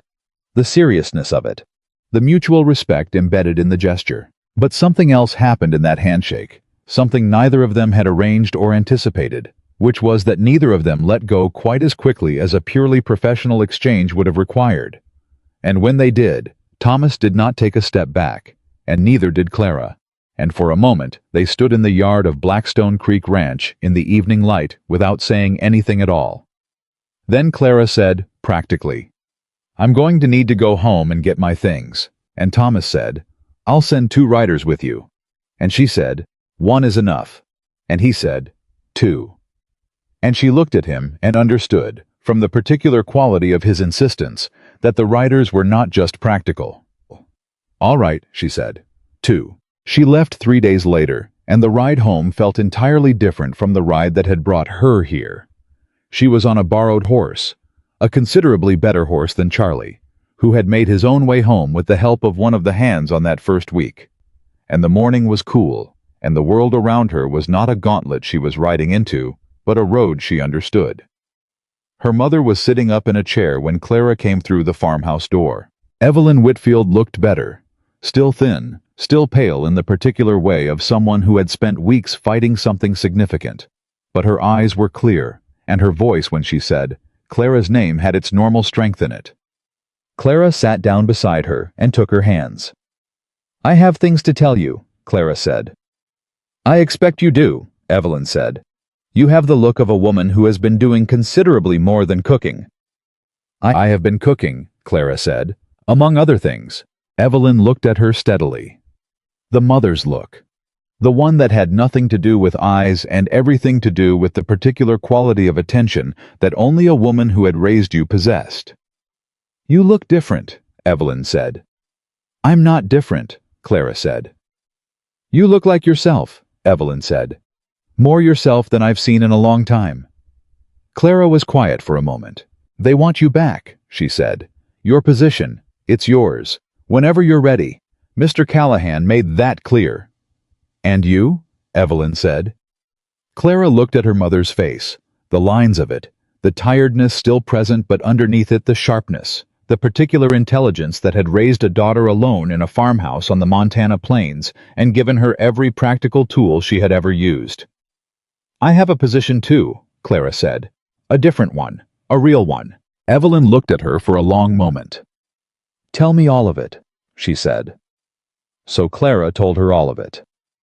Sitting in the kitchen of the farmhouse where she had grown up, at the table where she had learned to cook, in the room that had shaped everything she was and had sent her out into that hot summer morning on an old horse with a recipe book and a determination that had turned out to be enough. She told her mother all of it. When she finished, Evelyn was quiet. Then she said, "This Thomas Callahan." "He's a fair man," Clara said carefully. "Fair," Evelyn repeated, with the particular inflection of a woman who understood that her daughter was choosing words with great care. "He's a good man," Clara said. "He listens. He thinks. He doesn't decide what a person is before he watches what they do." Evelyn looked at her daughter. "And he sent 2 riders with you," she said. Clara said nothing. "When 1 would have been enough," Evelyn said. Clara looked down at the table. "I told him 1 was enough," she said. "And he sent 2 anyway," Evelyn said. There was a silence between them that had a particular warmth in it, the warmth of a mother and daughter who had lived close enough for long enough that some things did not need to be said in full. "When do you go back?" Evelyn said. "In 2 days," Clara said. "I wanted to see you settled first. Make sure you had everything you need." Evelyn squeezed her hands.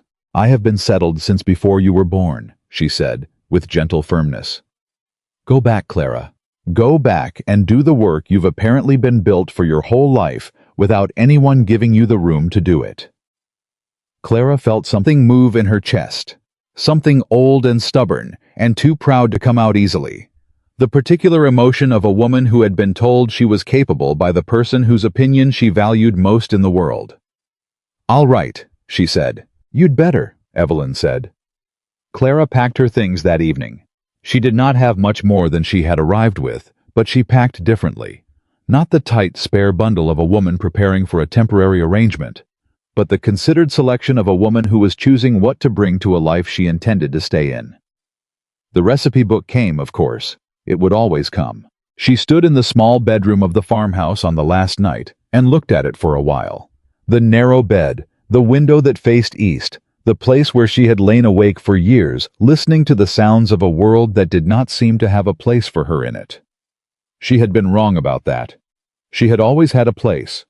She had simply needed to ride 12 miles in the summer heat to find it. She blew out the lamp and went to sleep, and in the morning she rode back to Blackstone Creek Ranch, and she did not look back once.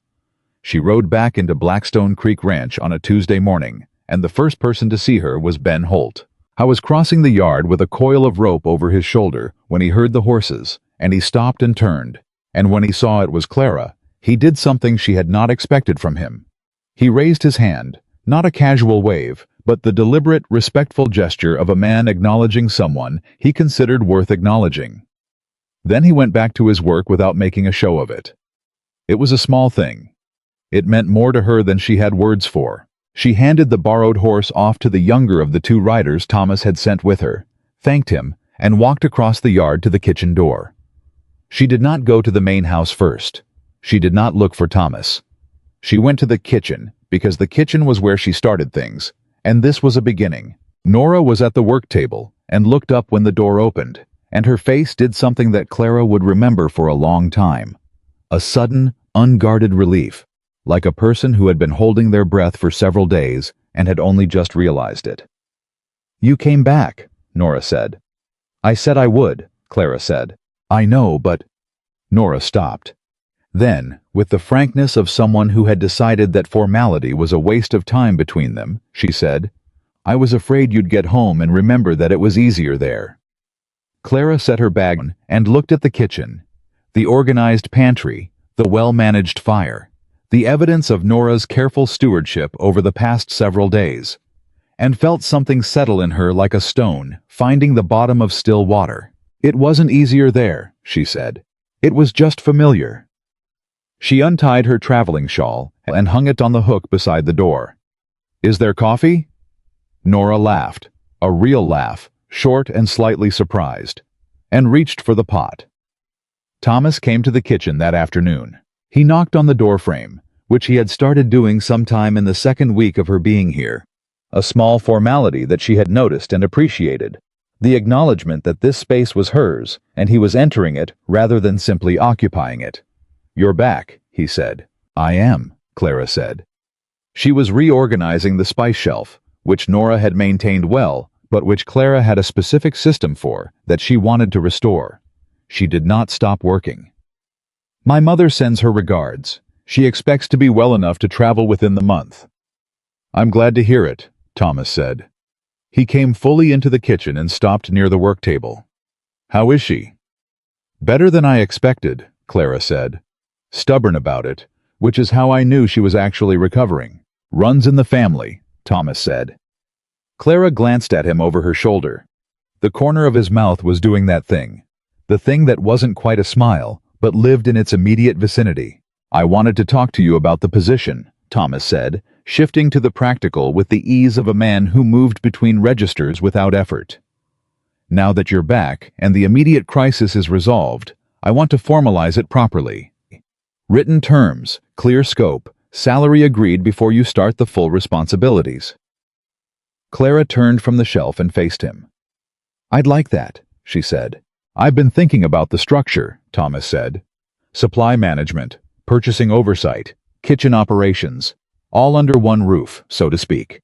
You'd have authority to approve or reject any purchasing decision, review incoming invoices against actual deliveries, and manage the food stores with full discretion. The salary would reflect the scope." "What about the household accounts more broadly?" Clara said. "The full ledger, not just the supply side." Thomas paused. "What about them?" he said. "If I'm reviewing supply invoices, I'm going to see anomalies that touch other parts of the accounts. It doesn't make sense for me to flag those to someone else who then has to bring them to you. It adds depth that creates exactly the kind of gap Grayson exploited." She paused. "I'm not asking to manage the full accounts. I'm asking to have access sufficient to flag what I see." Thomas looked at her steadily. "You've thought about this carefully," he said. "I've had 4 days and a long ride," Clara said. He was quiet for a moment. Then, "Agreed. We'll include it in the written terms." "Good," Clara said, and turned back to the spice shelf. Thomas did not leave immediately. She could feel him still there behind her, in the way you felt a person's presence when they had something more to say and were working out how to say it. "Clara," he said. She turned. He was looking at her with an expression she had not seen from him before. Not the careful, professional regard he used for business, and not the direct, assessing look he used when he was trying to understand a situation. This was something else. Something that was quieter and less managed and considerably more honest. "I want to say something that is separate from the position and the terms and the formal arrangement," he said. "All right," Clara said. "When you rode through my gates the first time," he said, "I watched the way you carried yourself, and I thought, this woman has had to fight for every inch of ground she's ever stood on, and she has fought for it with her head up. And I thought that was remarkable. I thought you were remarkable." He paused. "I didn't say that then because it wasn't the right moment and it wasn't my place. But I should have said something like it sooner than now." Clara looked at him for a long time. The kitchen was very quiet. "You gave me a fair chance," she said, "when you didn't have to. That mattered more than any compliment." "You shouldn't have needed someone to give you a fair chance," Thomas said. "You should have walked through that gate and been treated as what you were from the first moment."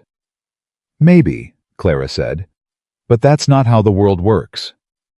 "It's how this ranch works," Thomas said. "From now on." She believed him. She had, she realized, believed him for some time. That was the thing about Thomas Callahan. He was not a man who made declarations for the pleasure of making them. When he said something, the thing was already done. The words were just the formal part. "Thank you," she said. He nodded once, put his hat on, and went back to his work. Clara turned back to the spice shelf, and she let herself feel, for exactly as long as it took to finish reorganizing the cardamom and the black pepper, the full warmth of what had just happened in that room. Then she got on with the day.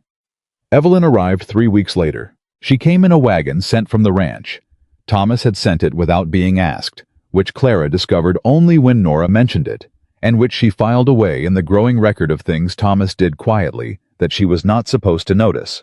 And she came with a small trunk, a jar of the apple preserves she had put up the previous fall, and the look of a woman who had been lying still for too long and was more than ready to be useful again. Clara met the wagon in the yard. Her mother stepped down from it slowly, still careful with her legs, and looked at her daughter standing in the yard of Blackstone Creek Ranch, with her apron on and her hair in its braid, and the easy, rooted quality of a woman in her proper place. Evelyn looked at her for a long moment.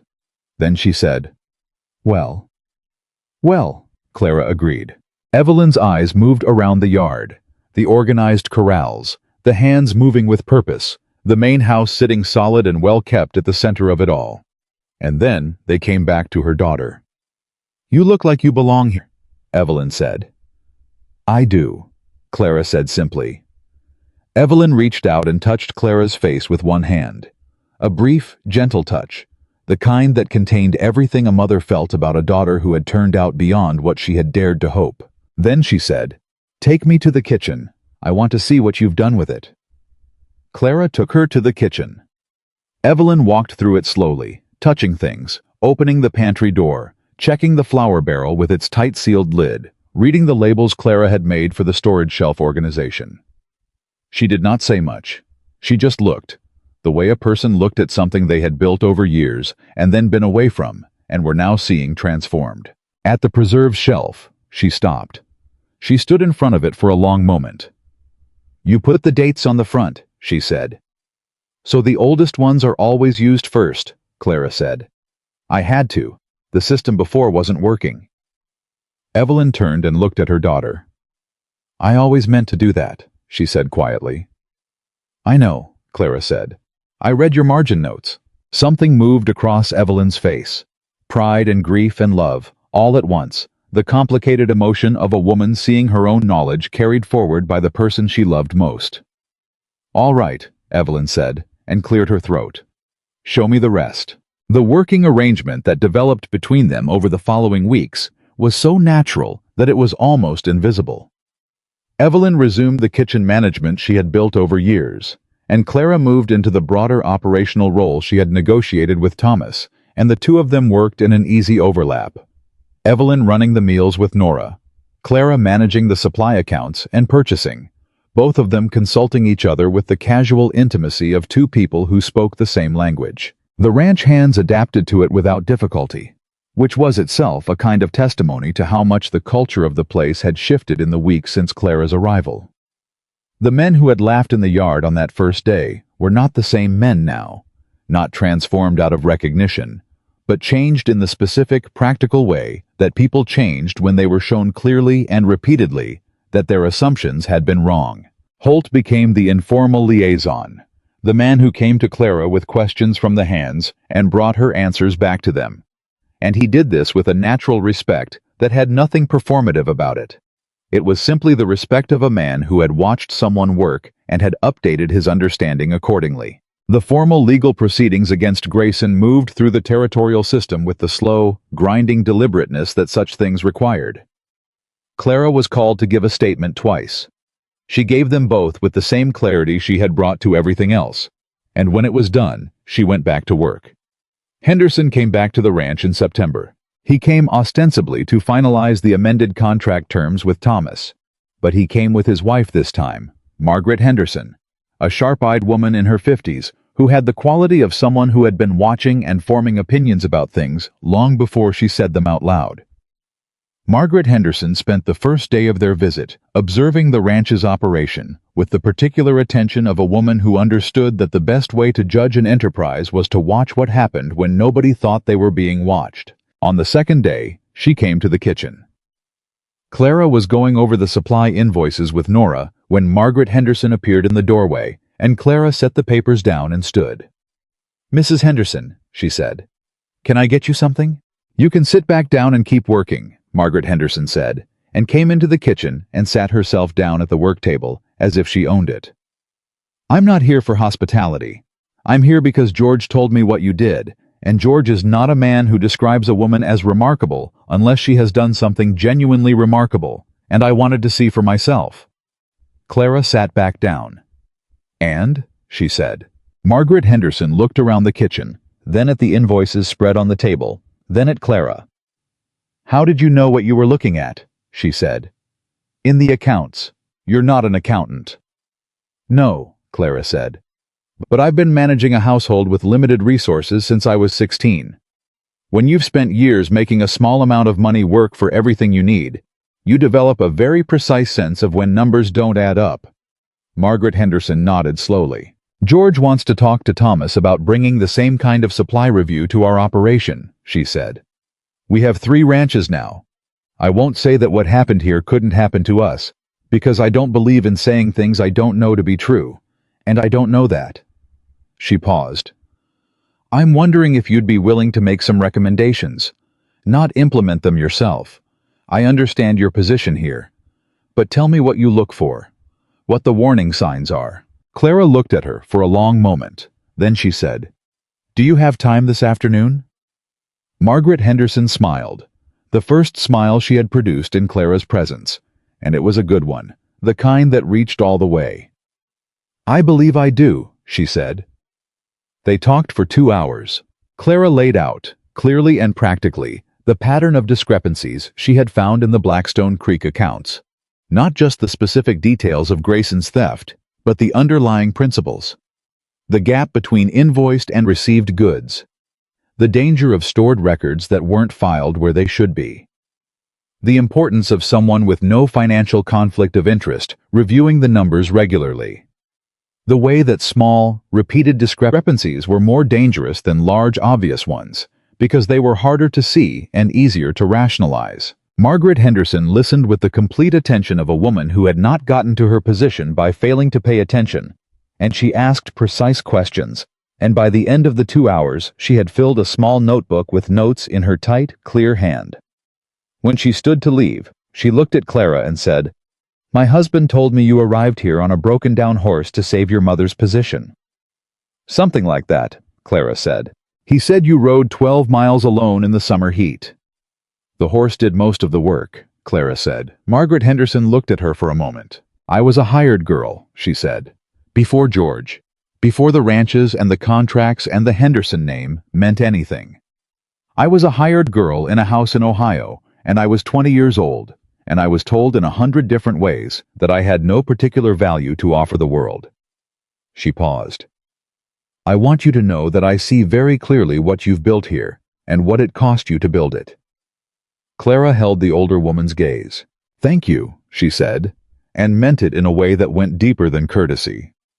Margaret Henderson nodded, put her notebook in her pocket, and left. Clara sat alone in the kitchen for a moment after she was gone, listening to the ordinary sounds of the ranch going on around her, and felt something shift in her chest that she didn't have a precise name for. It was something like the feeling of being witnessed by someone who understood the full cost of the thing they were witnessing. Something like recognition, moving in both directions at once. Then she picked up the supply invoices and went back to work. The evening that things changed between her and Thomas happened simply, the way real things usually did. Not arranged, not staged, not dramatic in any external sense. It was October. The nights had gone cold, and the days had the particular clean brightness of a Montana fall. Clara had been at the ranch for just over 3 months. She was at the kitchen table after supper, alone, going over the month's supply figures, and she heard the kitchen door open and looked up expecting Nora. It was Thomas. He had been out late. She could tell by the tiredness in him, the particular way he moved at the end of a long day, the hat in his hand rather than on his head. He looked at her at the table, at the papers spread in front of her, at the single lamp burning, and he did not say anything immediately. He went to the stove and poured himself a cup of the coffee she had left warming, and then he came and sat down across from her.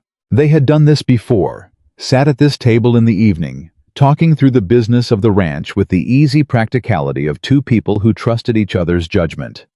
It had become a thing that happened, naturally, without being decided. Some evenings, she would have questions about the supply accounts. Some evenings, he would have information from the cattle operation that affected her planning.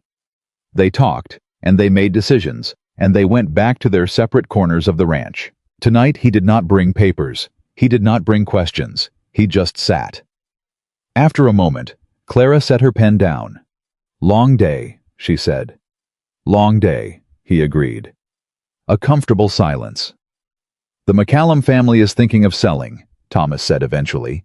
South pasture, 60 acres, good grazing. Are you thinking of buying? Clara said. Thinking about it. The supply implications would be manageable, Clara said. If you're asking. I'm always asking, Thomas said. You know that. She did know that. It was one of the things she had come to understand about him over 3 months of working alongside him. That his habit of consulting her was not courtesy and was not performance.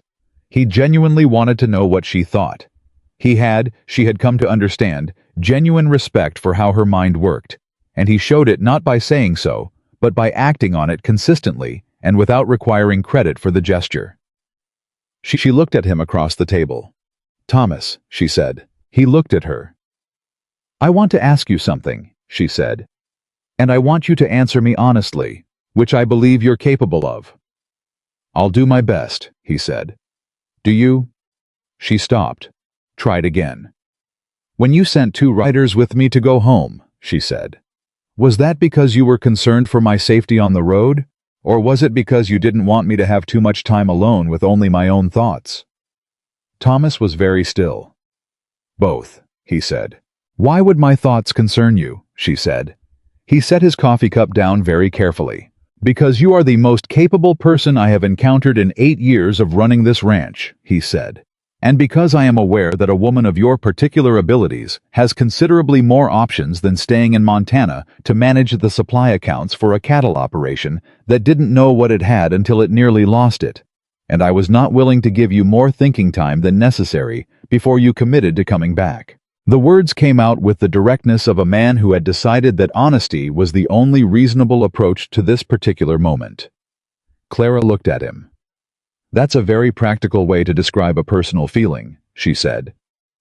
I'm a practical man, Thomas said. You are, Clara agreed. But you're also a man who sent 2 riders when one was enough, and who knocks on the kitchen door frame, and who told me, she paused, that I should have been treated as what I was from the first moment. Thomas said nothing. I notice things, Clara said. It's what I do. You know that. I know that, he said. And what I have noticed, she said carefully, over 3 months, is a man who respects me, who listens to me, who has never once looked at me and seen something less than what I actually am. She paused. Do you know how rare that is? I'm beginning to understand it, Thomas said quietly. It's rare enough, Clara said, that I want to be very careful about what I do with it. He looked at her across the table. What are you thinking of doing with it? He said.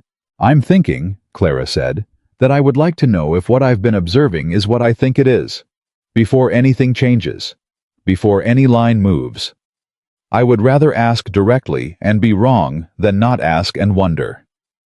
Thomas held her gaze. You're not wrong, he said. The simplicity of it landed in the room and stayed. All right, Clara said. All right, Thomas said. We'll take it slowly, Clara said. We work together. That has to be the first thing, always. If it ever becomes complicated in a way that interferes with the work, we have to be honest about it. Agreed, Thomas said immediately. And I won't change what I am or how I operate, Clara said. If I see something wrong in the accounts, I'll tell you. If I disagree with the decision, I'll say so. I am not a different person in a personal arrangement than I am in a professional one. I would not want you to be, Thomas said. That would rather defeat the purpose.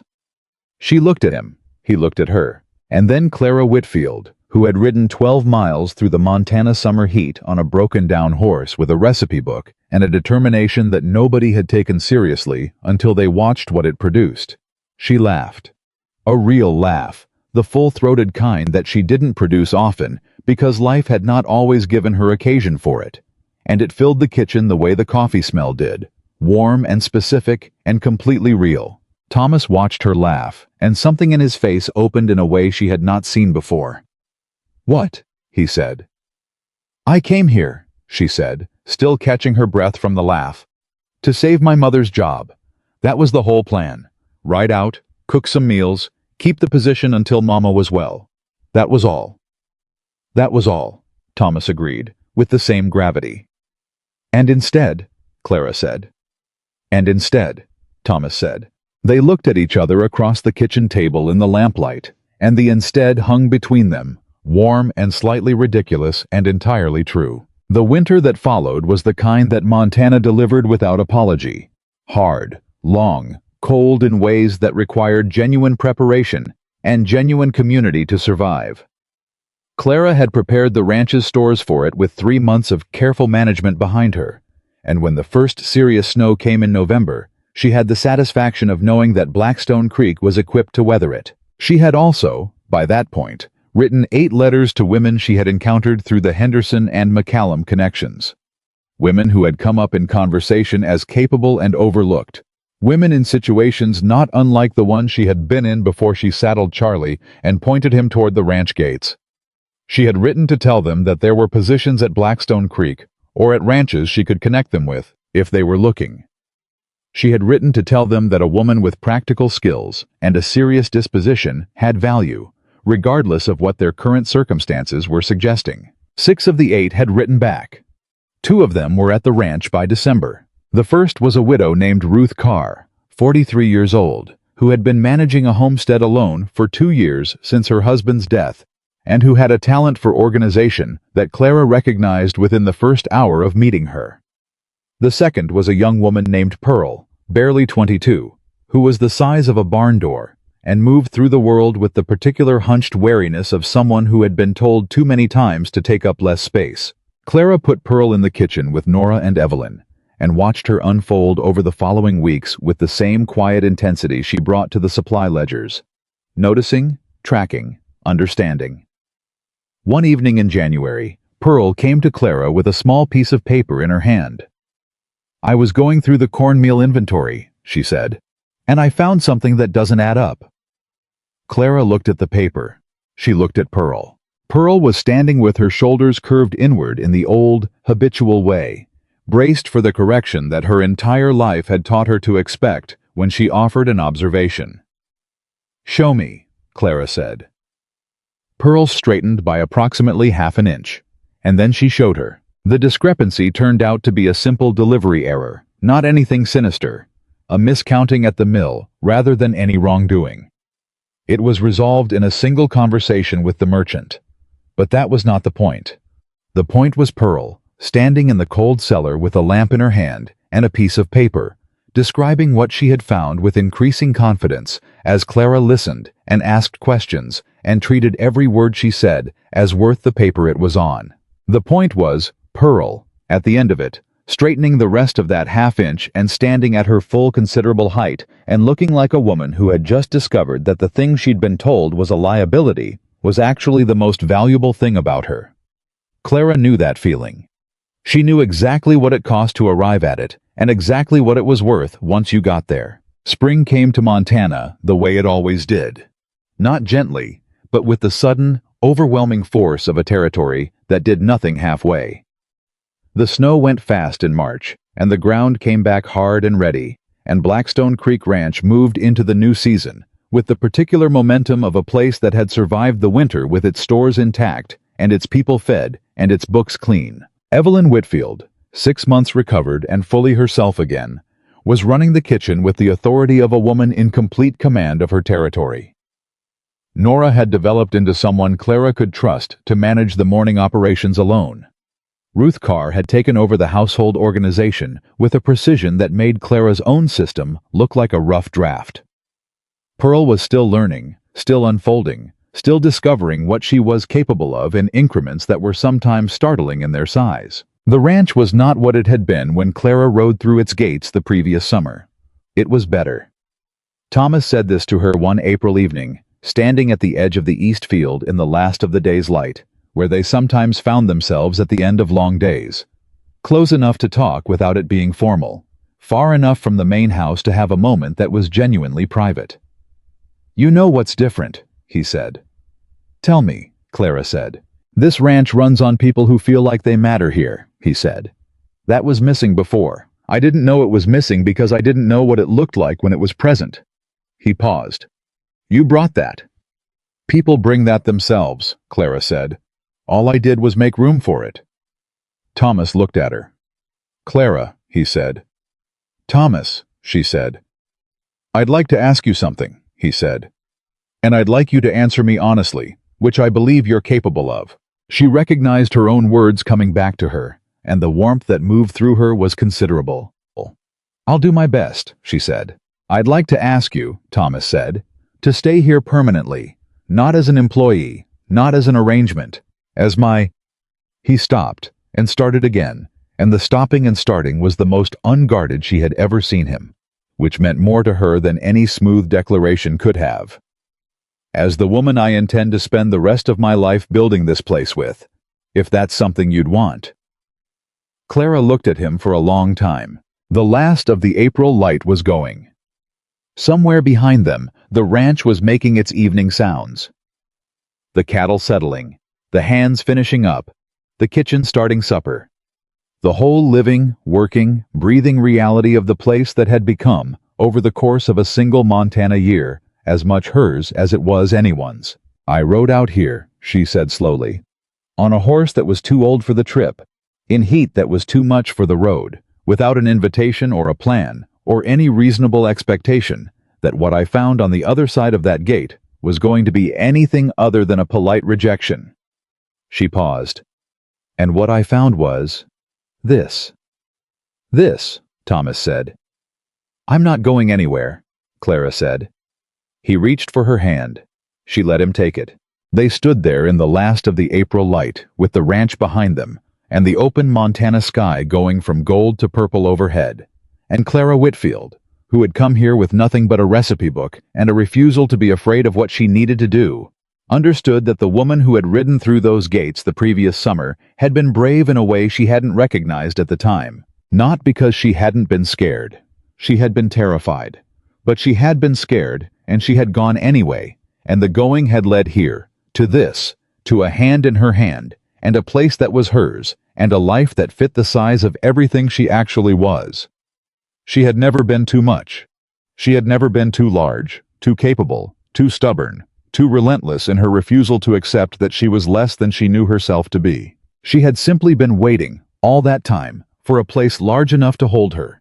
And now she had built one, with her hands, her mind, her mother's recipes, and the absolute refusal to let anyone, ever again, decide her worth before they watched her work.